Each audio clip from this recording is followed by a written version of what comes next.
Good morning students. बेटा हम 11th class में फिज़िक्स में indirect method of measuring of large distances कर रहे थे। उसमें हमने ट्रिग्नोमेट्रिक मेथड भी कर लिया था और लेज़र मेथड कर लिया था, रेडार मेथड कर लिया था, इको मेथड कर लिया था, ठीक है ना। अब इसके बाद में हम कर रहे हैं पैरेलैक्स मेथड बेटा, ठीक है। तो देखो पैरेलैक्स मेथड क्या होता है।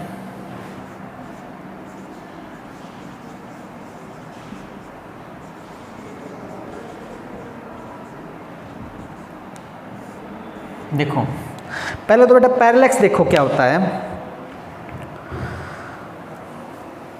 देखो अगर हम मान लो जैसे किसी स्पैन को देख रहे हैं पीछे बैकग्राउंड के हिसाब से, अगर हम देखो एक आंख बंद करके इसको देख रहे हैं, ठीक है, तो इसकी पोजीशन हमने देख ली ये है। अगर हम दूसरी आंख से इसकी पोजीशन को देखेंगे, जैसे पहले हमने एक आंख से देखा, बैकग्राउंड के हिसाब से देख लिया इसकी पोजीशन ये है, तो अगर हम दूसरी आंख से इसकी पोजीशन देखेंगे तो इसकी पोजीशन कुछ चेंज नज़र आएगी।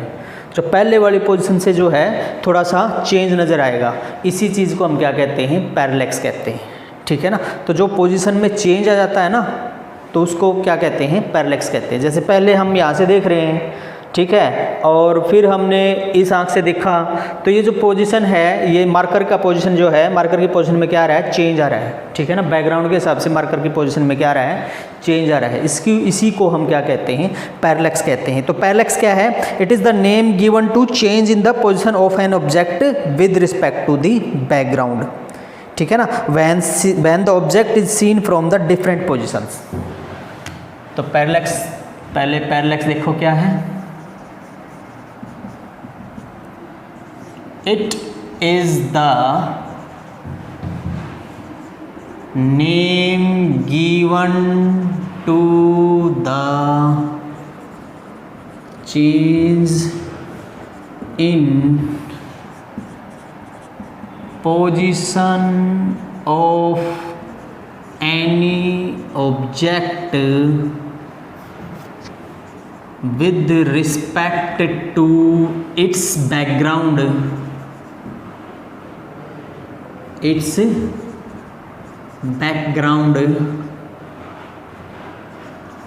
with respect to its background when object is seen from two different positions.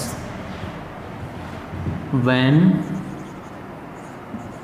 object is seen from two different positions, ठीक है। तो पैरेलैक्स क्या है, पैरेलैक्स एक नाम दिया गया है किसको, चेंज इन पोजीशन को, किसी ऑब्जेक्ट की उसके बैकग्राउंड के हिसाब से, ठीक है। कब, जब हम उसको देखते हैं दो अलग अलग पोजीशन से। जैसे आंख इस आंख से देखा और फिर इस आंख से, तो इसमें भी क्या है, पोजीशन में बैकग्राउंड के हिसाब से चेंज नज़र आ रहा है। तो ये भी एक प्रकार से क्या हो गया, पैरेलैक्स हो गया। तो पैरेलैक्स बेटा नाम दिया गया है किसको, चेंज इन पोजीशन को, ठीक है। अब पैरेलैक्स मेथड का हम यूज़ करेंगे क्या, जो हेवनली ऑब्जेक्ट्स हैं, या जो हम बोल सकते हैं आकाशीय पिंड हैं, उसको, उसकी डिस्टेंस को मेज़र करने के लिए हम किसका यूज़ करेंगे, पैरेलैक्स मेथड का यूज़ करेंगे, ठीक है ना। तो parallax method is parallax method is used to find the position of the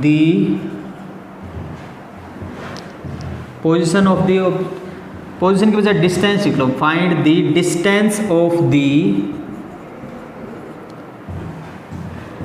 astronomical object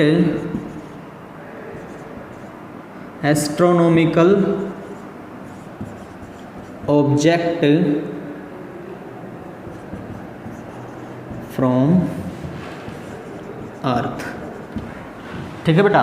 तो पैरेलैक्स मेथड का हम यूज करते हैं किसके लिए, डिस्टेंस को फाइंड करने के लिए, मेज़र करने के लिए, किसी एस्ट्रोनॉमिकल ऑब्जेक्ट की डिस्टेंस को मेज़र करने के लिए, कहाँ से, अर्थ से, ठीक है। अब देखो ये होता कैसे है।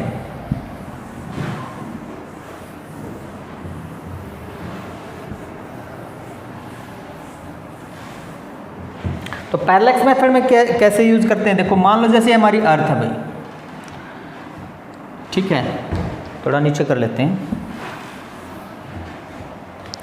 तो मान लो जैसे ये हमारी अर्थ है, अर्थ में एक ऑब्जर्वेटरी तो यहाँ पे है और एक ऑब्जर्वेटरी यहाँ पे है, ठीक है। मान लिया ऑब्जर्वेटरी ए है और ये क्या है, ऑब्जर्वेटरी बी है, जहाँ से हम क्या देख रहे हैं, इस ऑब्जेक्ट को, इस खगोलीय पिंड को देख रहे हैं, इस एस्ट्रोनॉमिकल ऑब्जेक्ट को देख रहे हैं, ठीक है। ये कोई दूसरा ग्रह है यानी या कोई कुछ भी उल्का पिंड है, कुछ भी है, मतलब इस ऑब्जेक्ट को देख रहे हैं हम, एस्ट्रोनॉमिकल ऑब्जेक्ट को इस ऑब्जर्वेटरी से भी, इस ऑब्जर्वेटरी से भी देख रहे हैं, ठीक है।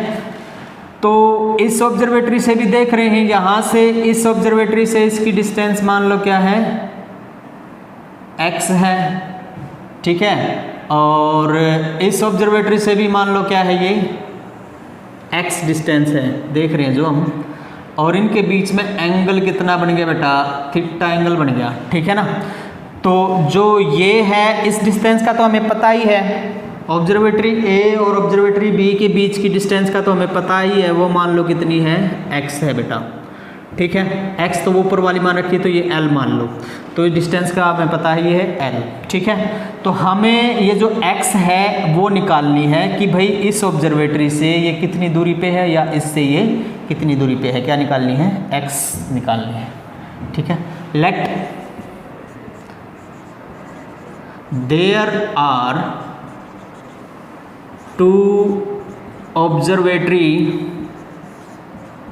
on earth from which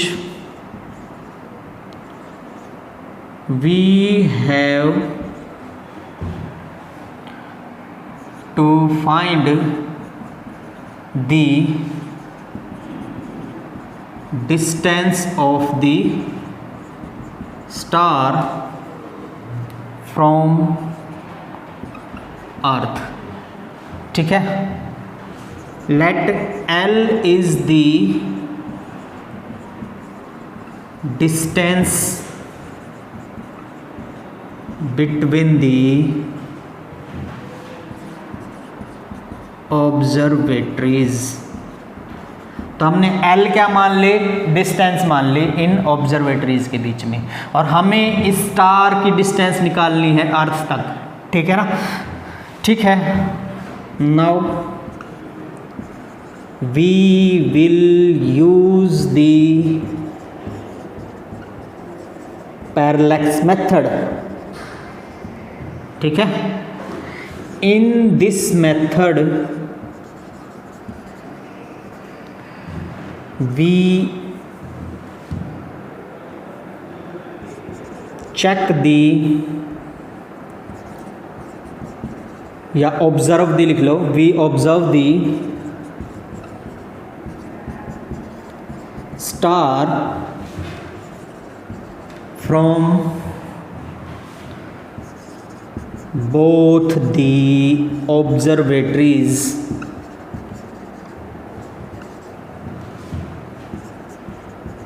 same time, ठीक है। Due to this we can calculate the angle between their distances,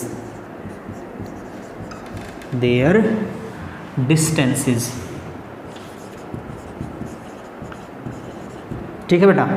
तो उसके लिए हम क्या है, जैसे हम एंगल का तो पता ही चल जाता है, तो बेटा जो ये है ये एक प्रकार से रेडियस का काम करेगी और ये जो है लेंथ है ये एक प्रकार से आर्क का काम करेगी। As angle is equal to angle theta is equal to L arc upon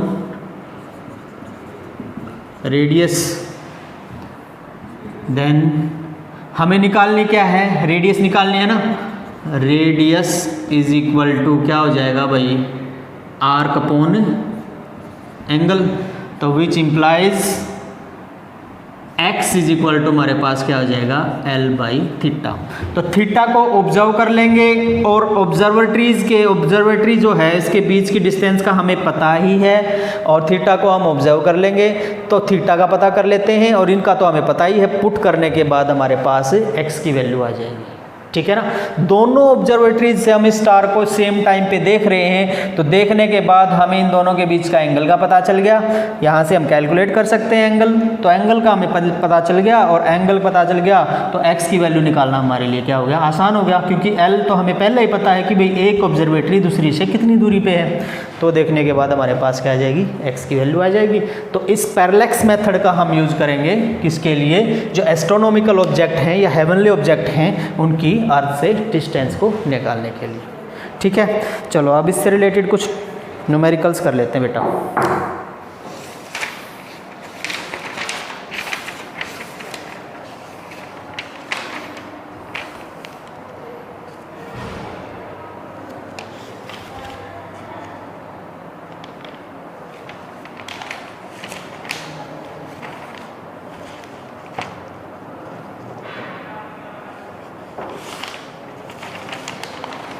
इससे रिलेटेड न्यूमेरिकल्स एनसीईआरटी में मिलेंगे आपको, ठीक है। आप एनसीईआरटी से इससे रिलेटेड न्यूमेरिकल्स कर सकते हो। तो देखो इससे रिलेटेड न्यूमेरिकल में हमारे पास क्या है, the parallax of A heavenly body measurement from 2 points diametrically opposite on equator of earth is 2 minute. मतलब जो एंगल है पैरेलैक्स वाला, जो ये लेंथ है इस लेंथ को तो बेसिस बोलते हैं बेटा। जो ये लेंथ है ना इनके बीच में इसको बोलते हैं बेसिस, BASIS बेसिस। और ये जो है ये एंगल पैरेलैक्स एंगल हो गया, ये हमारे पास क्या हो गया, पैरेलैक्स एंगल। और ये जो लेंथ है इसको हम क्या कहते हैं, बेसिस, ठीक है।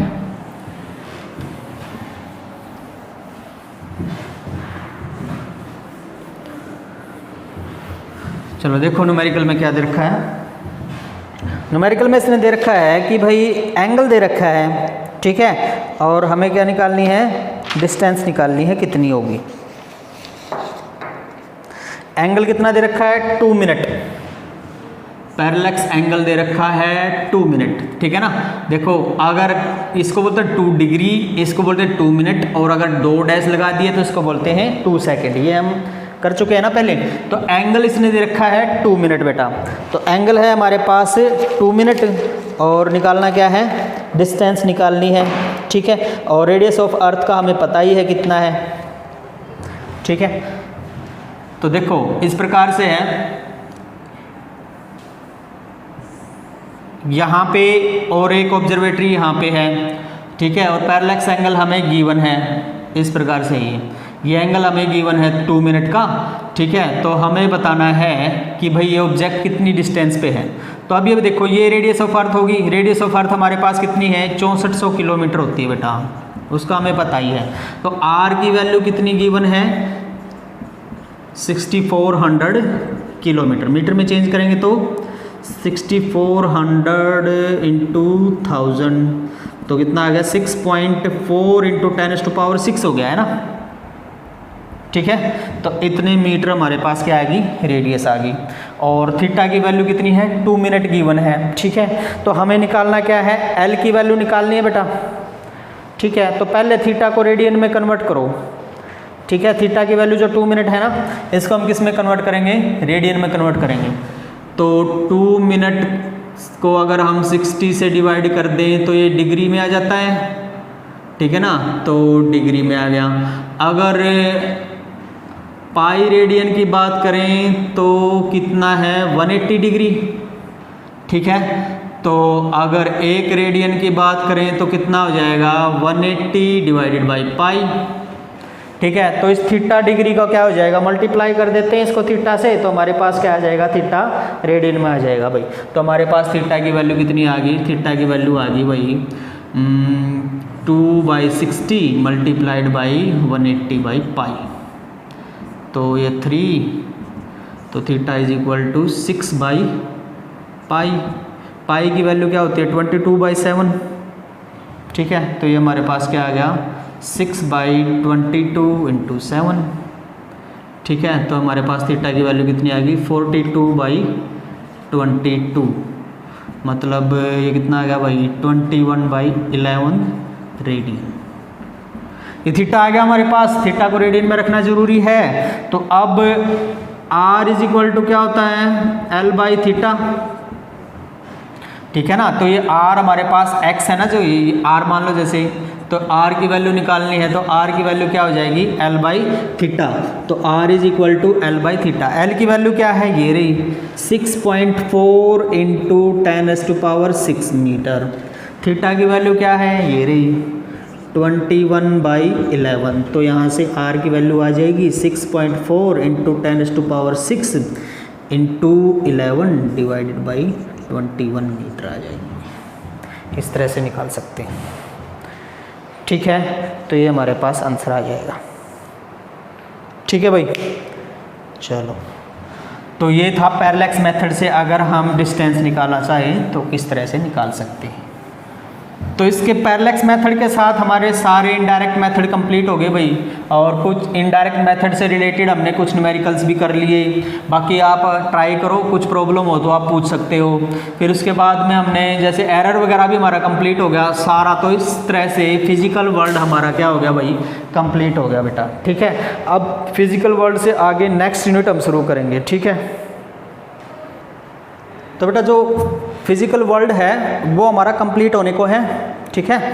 तो फिज़िकल वर्ल्ड में हम कुछ मतलब जैसे एक दो जो चीज़ें हैं हमारी वो एनसीईआरटी के हिसाब से अगर हम देखें तो वो कर लेते हैं पहले, फिर नेक्स्ट चैप्टर हम कल शुरू करेंगे, ठीक है ना। तो एक 4 टाइप्स ऑफ क्वांटिटीज़ था, मेरे ख्याल से हमारा रह चुका है, डायमेंशन एनालिसिस में था ये, ठीक है ना। तो हम पहले इसको कंप्लीट कर लेते हैं।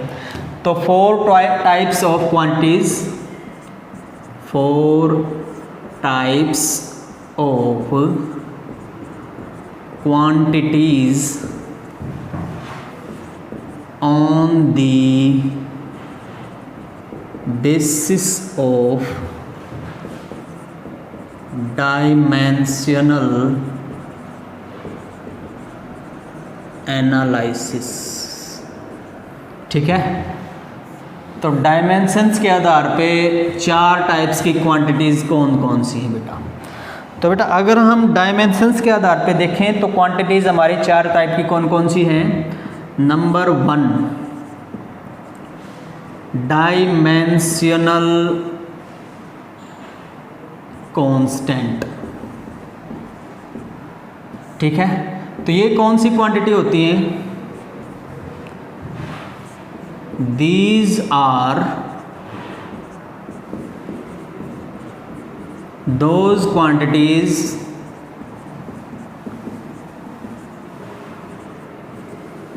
which have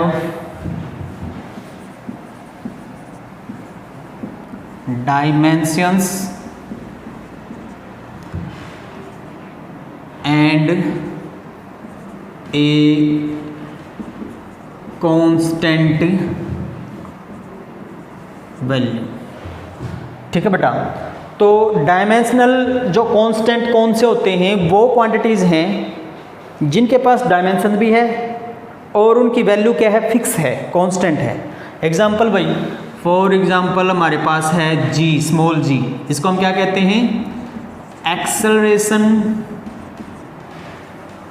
due to gravity, ठीक है ना।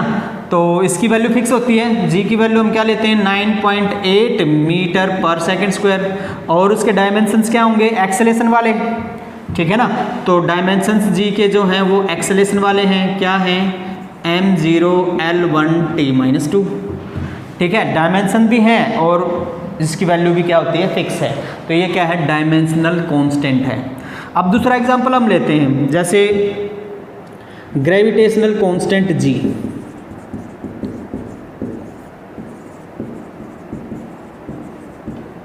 कांस्टेंट जी, कैपिटल जी से दिखाते हैं ना। इसकी वैल्यू फिक्स है, कितनी है 6.7 × 10⁻⁻11 न्यूटन मीटर स्क्वायर पर किलोग्राम स्क्वायर, ये ना फार्मूला क्या होता है, F is equal to G m1 m2 divided by R square. तो G इज इक्वल टू हमारे पास क्या आ गया, F R square divided by m1 m2। ठीक है, तो ये हमारे पास G का फार्मूला आ गया। इसी से हम डायमेंशन निकालेंगे इसकी। तो G इज इक्वल टू है भाई हमारे पास F R square Newton metre square divided by m1 m2 पर किलोग्राम स्क्वायर। तो डायमेंशन निकालनी है भाई, इस फार्मूला का यूज़ करके निकालो फिर। तो G के डायमेंशन से हमारे पास क्या आ गए भाई, फोर्स के क्या होते हैं, m1 l1 t-2। ठीक है, और ये क्या है, डिस्टेंस का स्क्वायर l2 डिवाइडेड बाई ये क्या है, मास का स्क्वायर m2। ठीक है, ये ऊपर जाएगा तो m-1 हो जाएगा। तो G के डायमेंशन से हमारे पास क्या आ जाएंगे, m-1 L3 और t-2, m-1 L3 और हमारे पास क्या आ जाएगा, ये t-2 आ जाएगा। ठीक है, तो ये था हमारे पास डायमेंशनल कांस्टेंट। चलो अब सेकंड जो क्वांटिटी है वो कौन सी है,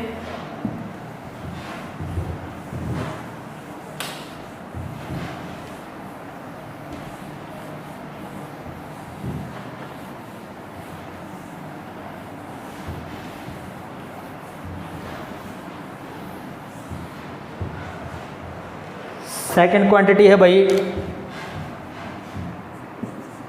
डायमेंशनलेस कांस्टेंट। तो ये कौन सी क्वांटिटी होगी भाई, दोज क्वांटिटीज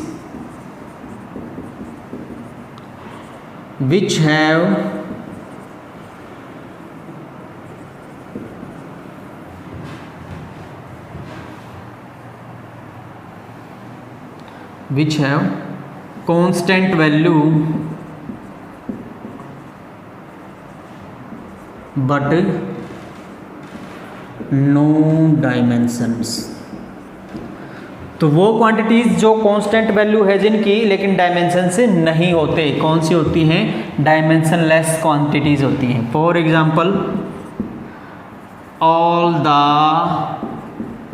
न्यूमेरिक वैल्यूज, सारे नंबर्स जैसे 1 2 3 4 जितने भी हैं ये सारे क्या हैं, इनकी वैल्यू तो फिक्स है और लेकिन डायमेंशन इनके होते नहीं। पाई हो गया, जैसे पाई भी डायमेंशनलेस है, ई की वैल्यू होगी, तो ये सारे जो हैं इनकी वैल्यू फिक्स हैं और डायमेंशन से होते नहीं। तो ये क्या है, डायमेंशनलेस कांस्टेंट है बेटा। ठीक है, नेक्स्ट है तीसरा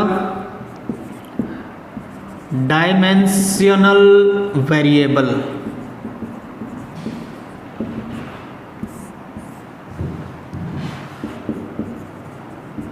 Those quantities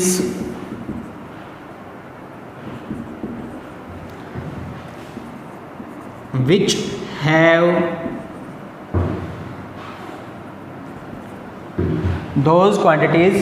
have some dimensions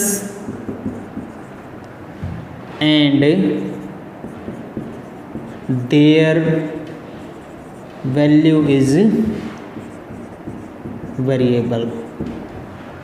वो क्वांटिटीज़ भाई जिनके पास कुछ डायमेंशंस हैं और वैल्यूज़ क्या हैं, वेरिएबल हैं। फॉर एग्जांपल क्या हो गया, जैसे वेलोसिटी हो गया, एक्सेलरेशन हो गया,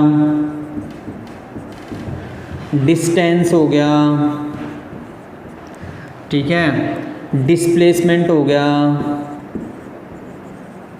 तो ये सारी जो हैं क्वांटिटीज़ कैसी हैं, वेरिएबल, अलग अलग वैल्यू आती है इनकी और डायमेंशंस भी क्या हैं इनके होते हैं। ठीक है ना, इनके पास डायमेंशंस भी हैं और वैल्यू क्या है, अलग अलग हैं। ठीक है, चलो नेक्स्ट है हमारे पास एक लास्ट क्वांटिटी बच गई, डायमेंशनलेस वेरिएबल। फोर्थ जो है हमारे पास क्वांटिटी वो क्या है, डायमेंशनलेस वेरिएबल, मतलब वो वेरिएबल्स जिनके डायमेंशंस नहीं होते।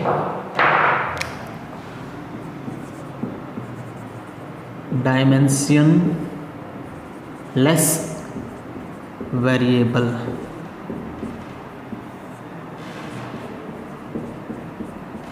those quantities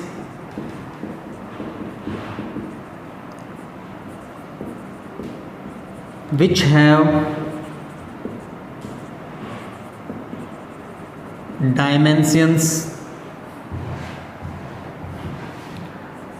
but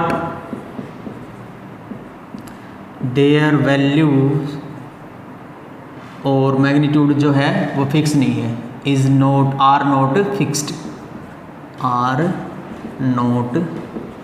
फिक्स्ड, मतलब वो वेरिएबल हैं, ठीक है ना। तो वो क्वांटिटीज जिनके डायमेंशन नहीं होते, ठीक है ना, which have no dimension, those quantities which have no dimensions, जिनके डायमेंशंस नहीं होते, but their values are not fixed, और उनके वैल्यूज भी क्या हैं, फिक्स नहीं है, ठीक है ना।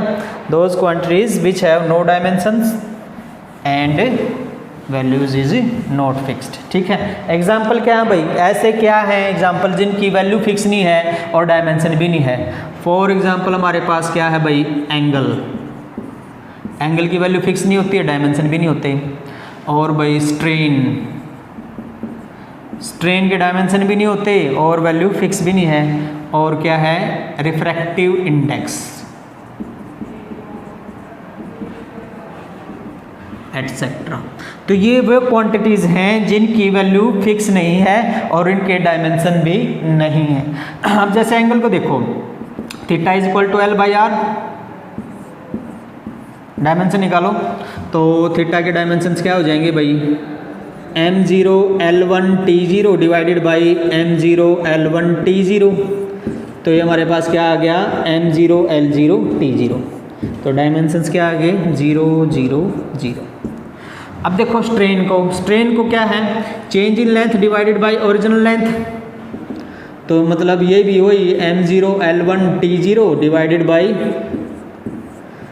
m0 l1 t0, तो अगर हम देखें तो ये भी आ गया m0 l0 t0, तो डायमेंशंस क्या आ गए, 0 0 0, ठीक है। इसके बाद में एक और देख लो, जैसे ये देख लो रिफ्रैक्टिव इंडेक्स, तो रिफ्रैक्टिव इंडेक्स को म्यू से दिखाते हैं, तो ये हमारे पास क्या है, c/v, मतलब वेलोसिटी दोनों तरफ, तो m0 l1 t-1 divided by m0 l1 t-1, तो ये कटने के बाद डायमेंशंस क्या आ गए भाई, 0 0 0 डायमेंशंस इसके, ठीक है ना। तो इनके डायमेंशंस क्या हैं, 0 0 0। तो ये कौन से वेरिएबल्स हैं, ये वो वेरिएबल्स हैं, मतलब वो क्वांटिटीज हैं जिनकी वैल्यू फिक्स नहीं है और डायमेंशंस भी नहीं है, ठीक है ना।